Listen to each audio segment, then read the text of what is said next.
ना भाई, तो आराम से रहिए, शांति से रहिए, घर में रहिए, बाहर ना निकलिए।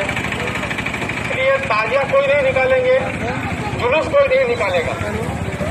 बार बार हम रिपीट कर रहे हैं, सख्त प्रतिबंध है।